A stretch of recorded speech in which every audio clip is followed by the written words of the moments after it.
Qual que é o milagre que você deseja que Deus faz na sua vida? Que nós temos que crer no poder de Deus e crer nos milagres do Senhor. Amém? Então, como nós estávamos falando sobre dívidas, nunca mais, e eu quero que você abra sua Bíblia no livro de Gênesis, no capítulo 1, versículo 26. Gênesis, primeiro livro da Bíblia. Gênesis, capítulo 1,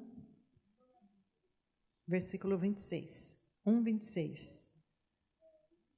26. Versículo 26. Então disse Deus: façamos o homem à nossa imagem, conforme a nossa semelhança. Domine ele sobre os peixes do mar, as aves dos céus, os grandes animais de toda a terra, todos os pequenos animais que se movem rente o chão. E Deus os abençoou e disse: sejam férteis, multipliquem-se, encham e subjuguem a terra, dominem sobre os peixes do mar, as aves do céu e sobre todos os animais que se movem rente a terra.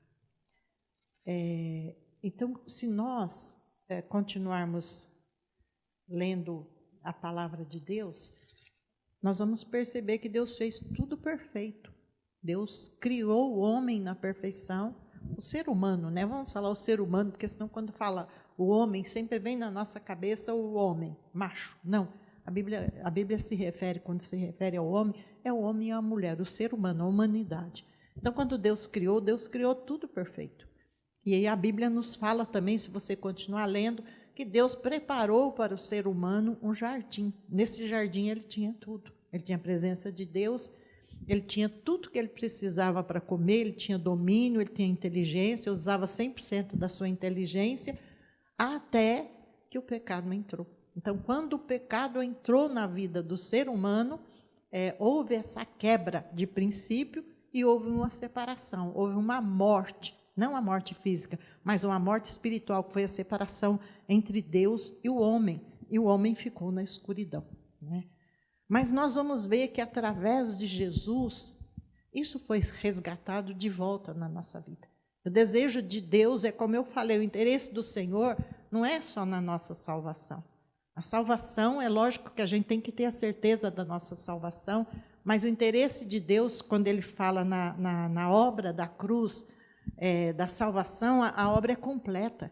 É a nossa vida física, emocional, espiritual, financeira, familiar. Então, o interesse de Deus é no ser humano ao total. Mas, como que nós vemos as pessoas, né, principalmente relacionado, como a gente está falando na área financeira, comprovado já pelos estudos que, no caso da população brasileira, mais de 60% de pessoas endividadas. Mas isso não é diferente na vida dos evangélicos também. Mas isso é plano de Deus? Não. Agora, por que eu estou endividado? O que está acontecendo? O que eu estou deixando de cumprir dos propósitos de Deus na minha vida que está acontecendo isso, né? Então, lá no livro de Colossenses, vamos lá para o livro de Colossenses. Aí já é mais no finalzinho da Bíblia, lá no livro de Colossenses. Passa Gálatas, Efésios, Filipenses, e vem o livro de Colossenses. No capítulo 1, Colossenses capítulo 1, Colossenses capítulo 1, versículo 13. Colossenses capítulo 1, versículo 13, diz assim: pois ele nos resgatou do domínio das trevas e nos transportou para o reino do seu Filho amado, em quem temos a redenção, a saber, o perdão dos pecados. Então, como eu falei, que quando houve essa quebra de princípio e o homem perdeu a comunhão com Deus, então ele morreu espiritualmente, e ao morrer espiritualmente, ele ficou dominado pelo Satanás. Tanto que a Bíblia diz lá em Tiago, capítulo 1, versículo, não, 1 João 5,19, fala que o mundo, 1 João 5,19 fala, o mundo está sob a influência do maligno. Basta a gente ver as atitudes das pessoas nos dias de hoje, que você vai observar que a gente vê que existe algo anormal. Tem coisas que você fala não pode, isso não pode ser coisa da cabeça do ser humano, mas é porque as pessoas afastadas de Deus, eles ainda estão sob o domínio de Satanás. Mas a Bíblia diz que Deus nos resgatou, Ele nos tirou do império das trevas e nos trouxe para o reino da luz. Através do conhecimento da verdade da palavra, Deus, Ele tira do reino das trevas e te traz para o reino da luz. Nesse reino da luz, existe um reino, existe um governo, e esse governo está sob o governo de Jesus. E nós, como seus filhos, fazemos parte desse reino, né? Então, se estava lá a pessoa longe de Deus, no reino das trevas, através da verdade da palavra, a Bíblia diz que Deus nos transportou do reino das trevas, nos trouxe para o reino da luz. No reino da luz, vamos ver o que governa o reino da luz. Vai para o livro de Romanos. Qual é o governo do reino da luz? Capítulo 14, Romanos, você vai voltar para trás. Romanos, capítulo 14, versículo 17. Romanos 14, versículo 17, diz assim: pois o reino de Deus não é comida nem bebida, mas justiça, paz e alegria no Espírito Santo. Então, o que governa o reino da luz? Justiça, paz e alegria. Lembra como nós ministramos sobre a alegria? Nós falamos que você tem dentro de você, você tem o Espírito Santo, e o Espírito Santo é a fonte da alegria. Você só tem que desenvolver essa alegria dentro de você. Por quê? Porque a alegria você já tem. Se você tem o Espírito Santo, tem alegria dentro de você. Mas se você tem a alegria é um fruto do Espírito, mas também é o que comanda o reino de Deus. Justiça, paz e alegria no Espírito Santo. No livro de Mateus, no capítulo 6, versículo 10, quando a oração do Pai Nosso, ele fala, venha o teu reino, quer dizer, venha o teu poderoso governo sobre nós, que seja feita a tua vontade na terra como ela é feita nos céus, através da manifestação do reino de Deus. Então, que venha o teu reino sobre nós e que a vontade de Deus seja feita na terra, assim como ela é feita nos céus. Se nós temos um reino, estamos no reino da luz, esse reino pertence a Jesus, governado por Jesus. É um reino de paz, alegria e justiça, né? E que a vontade dele seja feita na terra como ela é feita nos céus. Nos céus tem crise? Não. Tem doença? Tem maldade? Tem trevas? Não. No céu tem perfeição. No céu tem prosperidade. No céu tem saúde. O céu é perfeito. No céu não tem nada do mal. Só existe o bem. Mas a palavra diz que ele nos tirou do reino das trevas, ou do império das trevas, nos trouxe para o reino da luz. Se você está sob o governo do reino da luz, o que tem que imperar na tua vida é o reino dos céus. Então, no reino dos céus são as coisas boas. Por isso que nós não podemos aceitar que a falta de comida, a falta de dinheiro, a falta de paz, a falta de todas as coisas ruins, a gente achar que isso é normal na nossa vida. E muitas pessoas vão achando que isso é normal. Primeiro, nós temos que ver se nós não estamos quebrando o princípio. Por quê? Porque quando a gente fala, né, sobre dízimos e ofertas é um princípio. Você tem que praticar esse princípio. O dízimo é você devolver a parte de Deus. Quando você devolve a parte de Deus, Ele promete multiplicar os 90% que está na sua vida. E a oferta é a sua semeadura. Então, são princípios. Mas se você está praticando esses princípios, não é que você, então eu tenho que dar oferta e dar meu dízimo para comprar as bênçãos de Deus. Não. Você é filho. Tanto que a gente fala que a pessoa não é obrigada.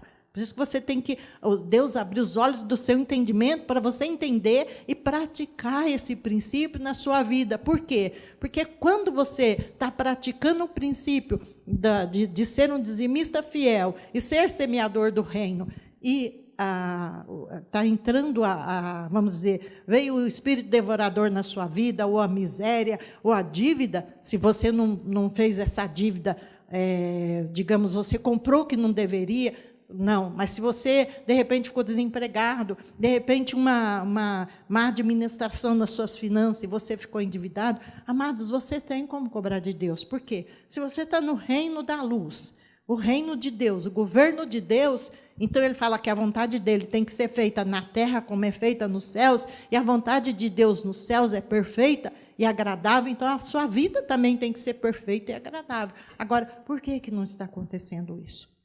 Então, se você está no reino da luz, no reino de Deus, o governo de Deus, você tem como cobrar essas promessas do Senhor. Por isso que a gente tem que cumprir os princípios da palavra, porque debaixo dos princípios da palavra, você tem como cobrar de Deus aquilo que está em falta na sua vida.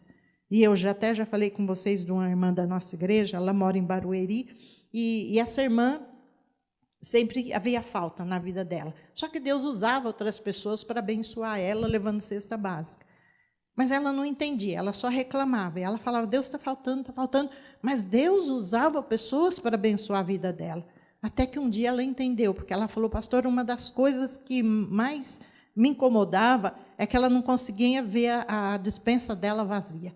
Então, a segurança dela era ver a despensa dela cheia. Mas Deus queria que ela olhasse não para a despensa dela cheia, por quê? Porque se ela olhasse a despensa dela cheia e ela ficasse tranquila, ela estava confiando na despensa dela cheia e não na provisão de Deus. Quando ela entendeu isso, ela falou, Deus, obrigado, porque o Senhor tem provido o pão de cada dia na minha vida e nunca vai faltar. Nunca mais aquela irmã teve problema de falta de comida na casa dela. Nunca faltou trabalho para ela, mas ela teve que entender. Se ela estava debaixo do governo de Deus, por que ela não estava conseguindo ter essa visão? Porque a visão dela era, minha despensa cheia, então eu tenho provisão. Despensa vazia, Deus não está cuidando de mim. Não, Deus queria mostrar para ela, você não depende da sua despensa cheia, você depende da minha provisão, e a minha provisão não vai faltar nada para você. É o que fala o Salmo 23. O Senhor é o meu pastor e nada me faltará, então nada vai te faltar. Isso você tem que olhar todos os dias para a sua casa, para a sua vida, sua família. O Senhor é o meu pastor, nada vai me faltar. Nada me faltará e nada vai faltar para você, em nome de Jesus, amém? Então, o governo desse reino que nós falamos, né, é a provisão de Deus chegando para nós. Lá em 2 Coríntios,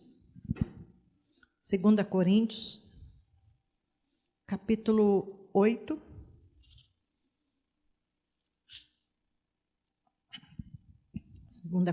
capítulo 8,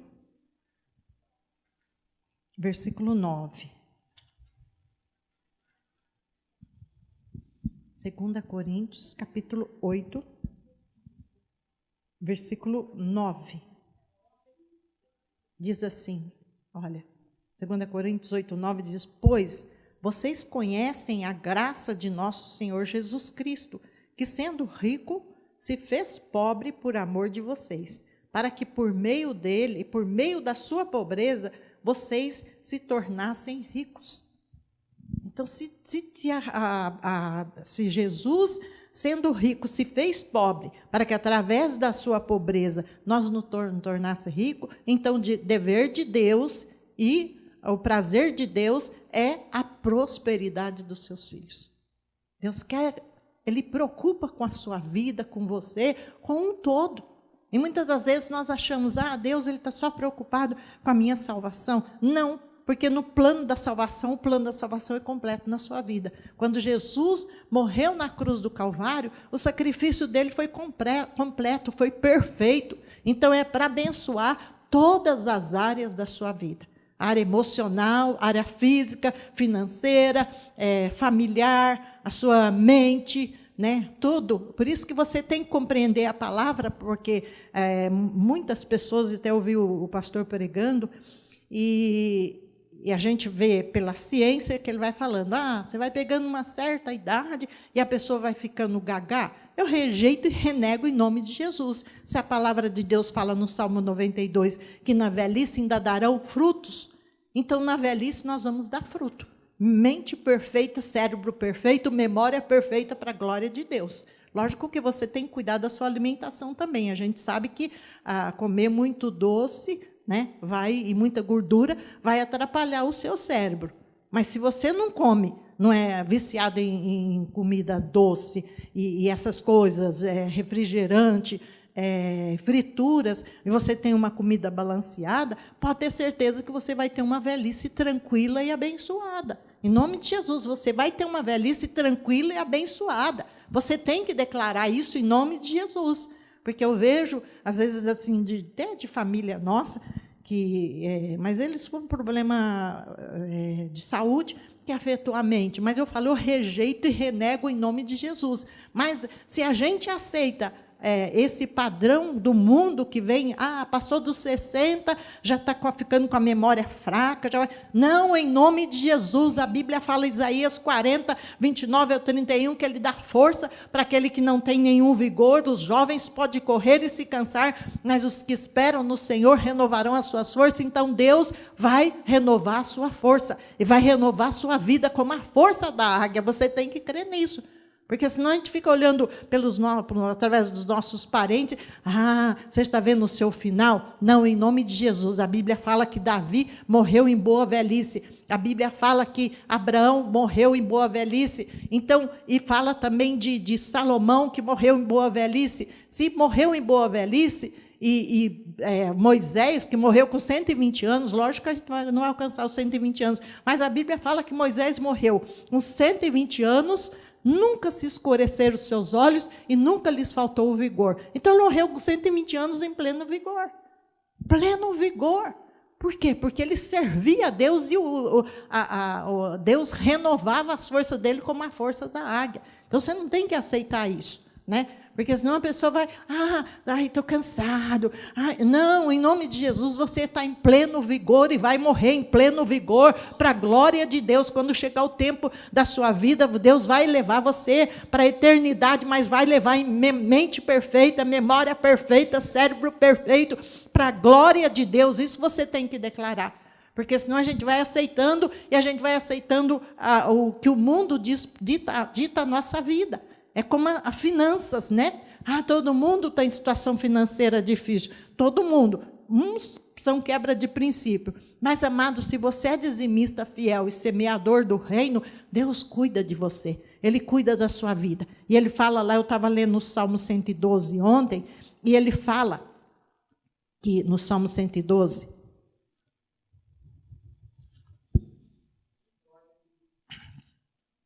Salmo 112...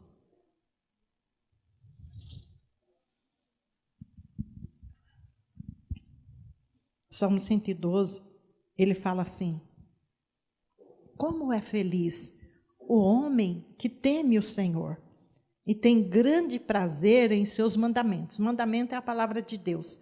Seus descendentes serão poderosos na terra. Serão uma geração abençoada de homens íntegros. Grande riqueza há em sua casa, e a sua justiça permanece para sempre. Se ele está dizendo que os nossos descendentes serão poderosos na terra, uma geração abençoada de homens íntegros, então é isso que vai acontecer com a nossa geração. Quando eu oro pelos meus filhos, eu oro por eles todos os dias, eu vou falando na vida de um por um, e eu vou declarando esse salmo. Eu falo, Senhor, está escrito na tua palavra que a minha geração dos justos, será uma geração poderosa na terra, será uma geração abençoada de pessoas íntegras, e a tua palavra diz que grande riqueza há na sua casa, e a sua justiça dura para sempre. E é isso que vai acontecer na vida dos meus filhos. Eles vão ter a bênção de Deus na vida financeira de cada um deles. Oro pela vida de uma das minhas filhas, que houve uma época de dificuldade, e ela teve que fazer um empréstimo consignado. Ela está pagando isso. Graças a Deus que ela está pagando direitinho. Mas eu falei, eu não aceito isso na vida dela. Falei, Senhor, ela é serva fiel, dizimista fiel. O que o Senhor vai fazer, eu não sei, mas o Senhor vai prover para ela pagar esse empréstimo consignado e nunca mais, em nome de Jesus, ela vai precisar fazer empréstimo para abençoar a casa dela, porque ela é geração do justo, geração abençoada, serva fiel, dizimista fiel e semeadora no reino. Então, eu não aceito isso na vida dela, porque a tua palavra não mente. E quando você olha, mostrando para Deus que a palavra dele é a verdade absoluta, a palavra de Deus vai cumprir na sua vida. Você não tem que aceitar isso, olhar para os seus parentes, olha a vida dos seus parentes, olha como vai ser a sua vida. Não, se você é servo fiel, dizimista fiel, semeador no reino, você é fiel, você, meu amado, a bênção do Senhor, nós vamos ver, nós vamos chegar nessa parte, mas a bênção de Deus já está sobre a sua vida. Ele fala que a bênção de Deus está sobre a cabeça do justo. Foi o que a nossa ministra pregou esses tempos para nós, que eu ainda vou chegar nessa parte para vocês. A bênção de Deus já está sobre você. Você já é abençoado. E, em Efésios 1:3, ele fala que Deus já nos abençoou com todas as sortes de bênçãos espirituais nas regiões celestiais. E no Deuteronômio 28, ele fala, se você obedecer os mandamentos, depois nós vamos ler também, todas essas bênçãos virão e te alcançarão. Então, não é você que vai correr atrás da bênção. A bênção vai correr atrás de você. Por quê? Porque se você é fiel, temente, obediente, as bênçãos virão e te alcançarão. Mas não é somente na área espiritual, é em todas as áreas da sua vida. Por isso que você tem que ter o conhecimento da verdade. Por quê? Porque no conhecimento da verdade, você vai cobrar a fidelidade do Senhor. Quando fala Oséias 4:6, ele fala, o meu povo está sendo destruído por falta de conhecimento. Por quê? Porque quando você não tem o conhecimento de Deus, você não tem como cobrar a fidelidade do Senhor. Mas quando você conhece a verdade da palavra, você se baseia nessa verdade. A Bíblia fala que a base do trono de Deus é justiça e equidade. Se é justiça, ele é justo. Lembra que eu falei de vocês quando eu, na minha ignorância, eu achava que era como Jó. Deus deu permissão para o diabo tirar tudo que ele tinha. Isso é uma mentira do inferno. Porque você pode imaginar que Jesus morreu na cruz do Calvário para salvar a sua vida, a sua casa e a sua família. Se Jesus pagou o preço para morrer no nosso lugar, Deus é um Deus amoroso, compassivo e perdoador. A essência do trono de Deus é bondade. E o Deus que nós servimos é um Deus bom. A Bíblia diz que ele é bom. Então não há injustiça nele. Então você imagina um Deus bom, fiel, verdadeiro, compassivo, perdoador. Vou deixar o diabo brincar com meu filho. Tira a saúde dele. Não tira os bens dele. Mata todos, meus amados. Para pensar. Você achar que a essência de Deus é o mal. Não, a essência de Deus é o bem, a bondade, a fidelidade, a mansidão, domínio próprio, justiça, meus amados. Então, ele se preocupa com cada área da sua vida. Ele se preocupa. Agora você fala, mas como aconteceu aquilo com Jó? Aconteceu porque, se você ler o livro de Jó, chega no final, ele fala assim, Senhor, me perdoa, eu falava do que eu não entendia, eu conhecia o Senhor de ouvir falar, agora eu sei quem o Senhor é. Então ele conhecia Deus que as pessoas falavam, mas quando falavam para ele, pregava aquele Deus que matava, que tirava, que dava permissão para o diabo fazer o que queria. Eu vi uma pregação, até foi de sábado agora, no Congresso de Mulheres, e aquela irmã pregou muito bem, mas ela falou assim, se a pessoa não está andando direito e está dormindo, aí Deus fala assim, Golias, visita a casa daquele meu servo lá, ou daquela minha serva, para ele acordar. Aí o pastor Edgar, que é o pai do Eliezer, ele falou, o que a senhora concordou com a pregação daquela pastora? No caso, era uma pastora.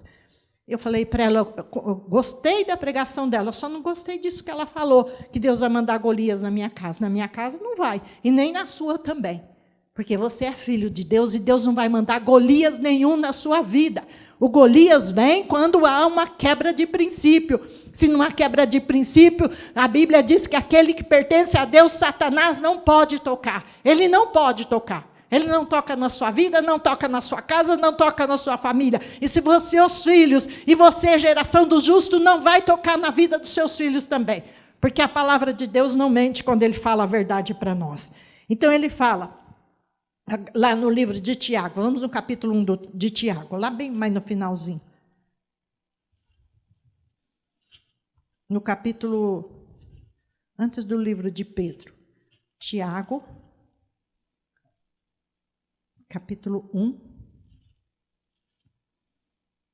versículo 17. Tiago, depois do evangelho antes do evangelho de João, tem Pedro, e depois vem o livro de Tiago. É bem no finalzinho. Tiago, capítulo 1, versículo 17, diz assim: toda boa dádiva, todo dom perfeito, vem do alto, descendo do Pai das luzes, que não muda como sombra inconstante. E se você lê o 13, ele diz assim: já quando alguém for tentado ou provado, jamais poderá dizer, estou sendo tentado por Deus, pois Deus não pode ser tentado pelo mal e a ninguém ele tenta. Cada um é tentado pelo seu próprio mau desejo, sendo por este arrastado e seduzido. Então esse desejo, tendo concebido, dá luz o pecado. E o pecado, após ser consumado, gera morte. Meus amados, não se deixem enganar. Toda boa dádiva, todo dom perfeito vem do alto, descendo do Pai das luzes, que não muda como sombra inconstante. Então, toda boa dádiva vem de Deus. E a boa dádiva de Deus é que você seja financeiramente liberto das dívidas, que você seja próspero, que você seja abençoado, que você tenha a prosperidade de Deus na sua casa. Quando você tiver vontade de comer alguma coisa, você poder ir comprar aquilo que você precisa, sem que ficar contando moedinhas, regulando, né? A gente vê na televisão, a gente dá aquela compaixão, porque às vezes você vê pessoas que ele mal pode alimentar. Então a gente fica pensando, meu Deus, mas como pode? A gente sabe, sempre, a Bíblia fala que sempre haverá os pobres na terra, mas Deus nunca desamparou o pobre. Se você olhar na época de Israel, você vai ver que uma das preocupações de Deus era com o pobre, o órfão, o estrangeiro e as viúvas. Ele tinha um ano jubileu, né? Tinha um ano sabático. O ano sabático era de 7 em 7 anos, né? Quando chegava nesse ano sabático, eles trabalhavam até o 6º ano. 7º ano eles não trabalhavam. No 8º eles semeavam, eles vinham colher no 9º ano. Mas a Bíblia diz que Deus prosperava tanto eles, porque nesse ano que eles ficavam sem trabalhar, eles iam num tempo de adoração, que eles tinham que jogar a colheita fora, porque chegava a colheita nova. Mas ele falava assim, olha, o que ficar na terra, vocês não vão colher, vocês deixam para o pobre. E quando vocês estiverem fazendo a colheita de vocês, deixa cair espiga. Aquelas que escapar da mão de vocês e ficar para trás, não volta para recolher, deixa para o pobre, deixa para o necessitado, deixa para o estrangeiro, deixa para a viúva, deixa para o órfão.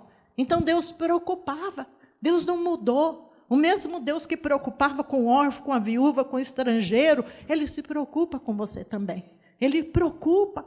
Ele preocupa. Eu tenho as irmãs que são viúvas, eu sei disso, que eu vejo as irmãs, são abençoadas.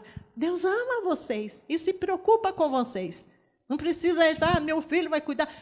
Quando meu marido me falou, filho não vai cuidar de mim, não. Eu não preciso, Deus cuida de mim. Não tenho medo de ficar sozinha, porque Deus está comigo. E nunca vai faltar nada na minha casa, e nunca faltou, e nunca vai faltar, em nome de Jesus. Eu digo isso todos os dias, por quê? Porque eu conheço a verdade da palavra, e eu sei que a Bíblia diz que Deus cuida do órfão e da viúva, então Ele cuida de você, Ele cuida. Quando você for dormir, não fica preocupado. Ele fala em Hebreus 1,14, que os anjos estão à nossa disposição, então manda o anjo do Senhor cuidar da sua casa. Cuidado a cada janela, a cada porta, no portão. Cuida. Senhor, põe o teu anjo lá e cuida. Entende isso? Então, se os anjos estão a nosso serviço, nós temos que conhecer a verdade, porque você conhecendo a verdade, você vai pedir a proteção do Senhor para a sua vida, para a sua casa e para a sua família. No livro de Deuteronômio, ele fala assim, se você não quiser abrir, não precisa, eu só vou ler para você.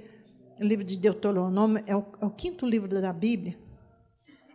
No capítulo 1, que é o que nós temos, nosso pastor tem ministrado para nós todos esses dias.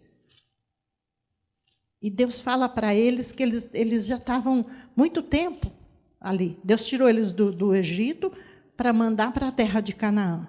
Só que eles estavam parados nesse lugar muito tempo. Capítulo 1 de Deuteronômio, versículo 6, diz assim: naquela ocasião, eu lhes disse, não posso levá-lo sozinho. O Senhor, o teu Deus, te fez multiplicar. Versículo 6. Fez multiplicar 1000 vezes mais e te abençoou. E disse, mas como poderei levar sozinho as suas cargas, seus problemas e as suas disputas? Né? Então, eles já... Aliás, eu estou lendo errado, estou lendo o 9, perdão. É o 6.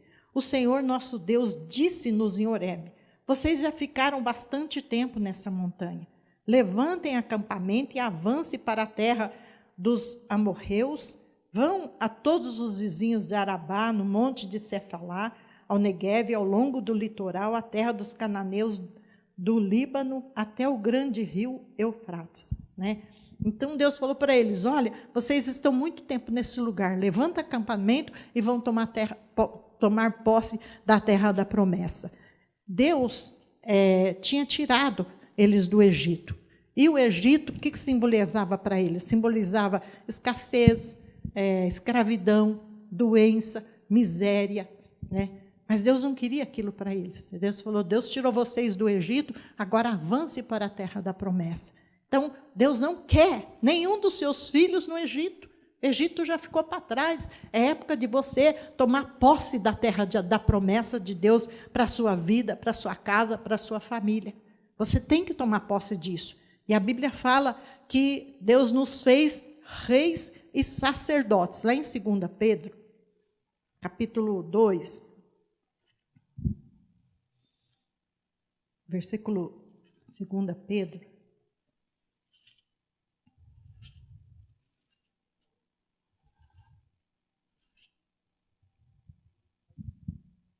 capítulo 2, 2 Pedro, não, perdão, é 1 Pedro. Capítulo 2, 1 Pedro, capítulo 2, versículo 9. Preciso corrigir aqui. 1 Pedro, capítulo 2, versículo 9. Diz assim, vocês são a geração eleita, sacerdócio real, nação santa, povo exclusivo de Deus, para anunciar as grandezas daquele que nos chamou das trevas para a sua maravilhosa luz. Antes vocês nem sequer eram povo, mas agora são povo de Deus. Não haviam recebido misericórdia, mas agora a receberam. Né?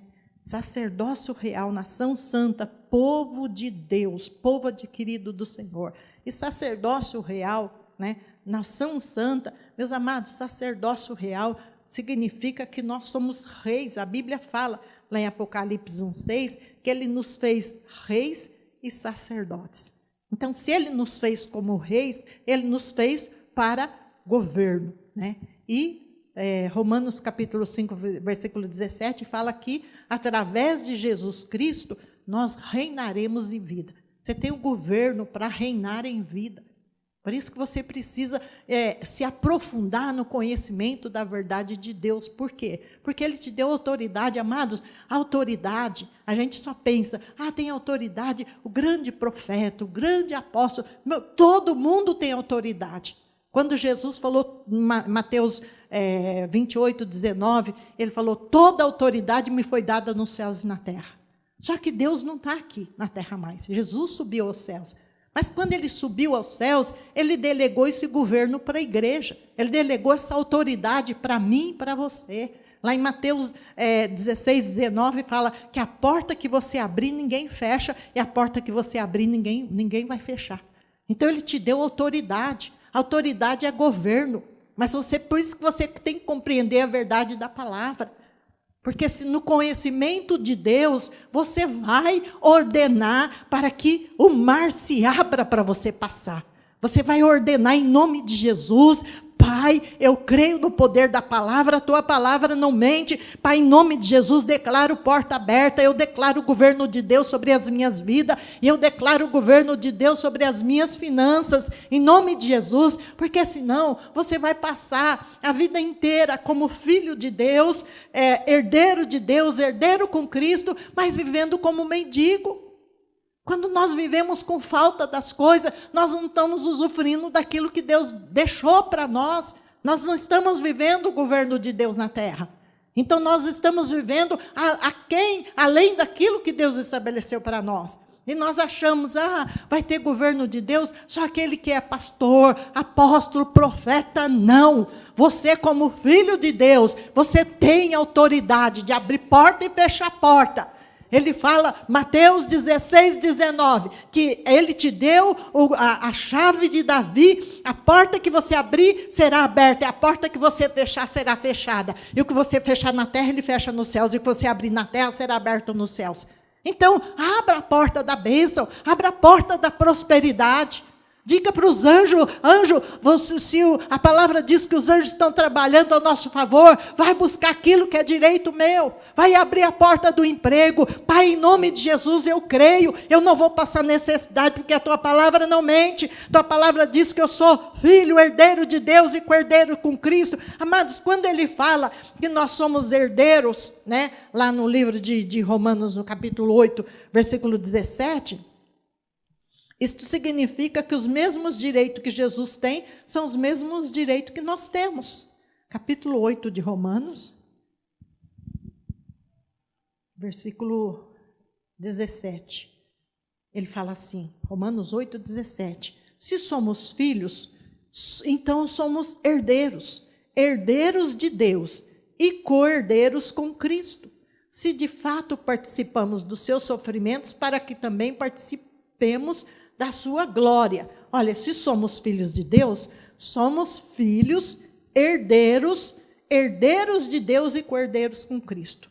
Então, herdeiro duas vezes, herdeiro diretamente por ser filho de Deus, mas os mesmos direitos que Jesus tem, é os mesmos direitos que você tem como filho. Não há diferença nenhuma. Somos filhos de Deus, a palavra diz isso. E depois ele vai dizer para nós vamos ter tempo para falar sobre isso, vamos falar quarta-feira que vem, mas as mesmas promessas de Deus feitas para Abraão são as mesmas promessas feitas para nós. Quando ele fez a promessa para Abraão, lá no livro de Gênesis, no capítulo 12, ele falou, Abraão, através de você, eu vou abençoar todas as famílias da terra, todas as descendências das famílias da terra serão abençoadas. Amados, quantos 1000 anos atrás, quando Deus chamou Abraão, na vida de Abraão, ele falou, todo o meu povo está incluso na bênção do Senhor. Então, a bênção de Deus, ela já está lá, milhares de anos já prometida para mim e para você. Você só tem que tomar posse dessa bênção para a sua vida, para a sua casa, para a sua família, para que você não viva aquém daquilo que Deus estabeleceu para você. Entende isso? Quando a gente passa e a gente vê, às vezes eu vejo, né, um mendigo, assim, daquela dor no coração, e eu penso, Deus, será que o Senhor fez o ser humano para viver dessa maneira? Às vezes você passa, o outro está lá, colhendo comida no lixo, falo, meu Deus, é um filho de Deus e está aí, vivendo, comendo lixo. Mas por quê? Porque ele não conhece Deus, ele não conhece a verdade da palavra. É um filho de Deus, mas está lá, comendo lixo. Entende isso? Então você é filho e filha de Deus. Como filho e filha de Deus, ele deixou direito delegado para você de bênçãos. Ele falou que a bênção já está sobre a sua cabeça. Você só tem que tomar posse dessa bênção. E ele vai falar, e o que a gente vai falar? O que impede as bênçãos na nossa vida, né? Então, a gente vai falar depois, que não vai dar tempo, a preguiça, desobediência, preocupação, incredulidade e dúvida, que nós vamos comentar depois. Mas, se não tiver isso no seu coração, você tem direito à bênção do Senhor. Você tem direito à prosperidade do Senhor. a prosperidade de Deus. Você lê depois o Salmo 112, medita naquele salmo, que ele fala que a descendência dos justos é poderosa na terra. Se você é justo ou justa, né? Vamos usar os dois termos, né? Quando ele fala justo, aos filhos, tanto homem como mulher, justo, somos justos, justificados pelo sangue de Jesus. Ele fala, nossa descendência é poderosa na terra e haverá ricos e preciosos tesouros na nossa casa. Então não vai faltar, não vai faltar. Se o teu filho está passando às vezes dificuldade, você vai orar e você vai cobrar do Senhor. Fala, se está escrito na tua palavra que a geração do justo, a descendência do justo é poderosa na terra e é abençoada, então a minha descendência é poderosa na terra e é abençoada, porque a palavra de Deus não mente. A gente não tem que aceitar nada menos do que isso. Amém? Então você tem que viver as verdades da palavra revelada para o teu coração. Amém? Eu quero que você feche os teus olhos. Eu não sei qual que é a necessidade que você está passando, mas a necessidade que você estiver passando agora, você vai pedir para Deus. Fala, Senhor, sou teu filho, sou tua filha, e eu quero essas bênçãos que estão na tua palavra que vem sobre a minha vida, em nome de Jesus.